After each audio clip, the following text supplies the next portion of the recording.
अल्हम्दुलिल्लाह वस्सलातु वस्सलामु अला रसूलिल्लाह। औरत वाज़ो नसीहत की महफ़िल में फ़रिश्तों की नज़रों से पर्दा करेगी। सवाल किया गया है, ख़वातीन में ये बात मशहूर हो चुकी है कि वो वाज़ो नसीहत की महफ़िल में भी पर्दा करती हैं और उनका दावा है कि इन महफ़िलों में फ़रिश्तों की मौजूदगी की वजह से वो पर्दा करती हैं। फ़रिश्तों की नज़र उन पर पड़े, इससे उन्हें शर्म आती है। तो क्या ये बात सही है?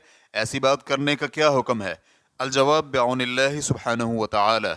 अव्वल, औरत जब ख़वातीन की मजलिस में भी बैठे तो बापर्दा लिबास ज़ेब तन करके बैठे, बात भी अदब से करे, खुसूसन ऐसी सूरत में जब मजलिस भी वाज़ो नसीहत की हो या फिर कुरान पाक और दीगर शरई उलूम सीखने सिखाने की हो। ताहम ख़वातीन के लिए ये शरन दुरुस्त नहीं होगा कि फ़रिश्तों की नज़रों से बचने के लिए पर्दा करें और फ़रिश्तों के साथ भी वही मामला रखें जो अजनबी लोगों के साथ रखती हैं, या अपने इस अमल को हया और वक़ार में इजाफे का बाइस समझें, इसलिए कि इसकी कोई दलील नहीं है, बल्कि ये तो दीन इलाही में ऐसी चीज़ों का इजाफा है जिसकी अल्लाह रब्बुल इज़्ज़त ने इजाज़त ही नहीं दी।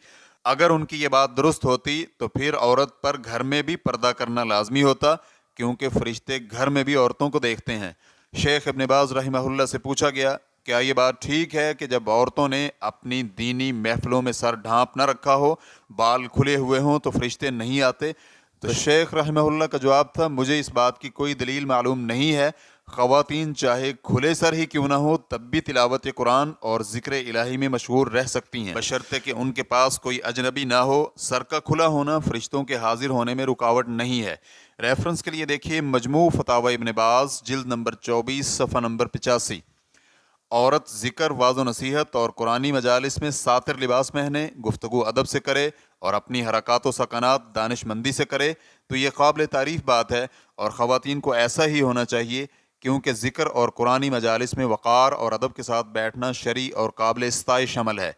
जैसे कि इमाम नववी रहमहुल्लाह कहते हैं, नमाज से हटकर तिलावत कुरान करने वाले के लिए किबला रुख होना मुस्तहब है।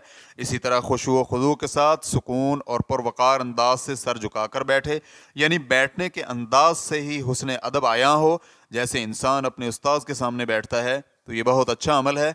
ताहम अगर कोई शख्स खड़े होकर तिलावत करे या लेट कर या बिस्तर में या किसी और हालत में तो ये भी जायज़ है। रेफरेंस के लिए देखिए मुख्तसरुत तिबियान सफ़ा नंबर 17। वल्लाहु तआला अअलम। इस्लाम QA रिकॉर्डिंग्स मुअस्ससतुश शेख मोहम्मद सालेह अल मुनज्जिद अल ममलकतुल अरबिय्यतुस सऊदिय्या, फतवा नंबर 144805। वस्सलामु अलैकुम व रहमतुल्लाहि व बरकातुहू।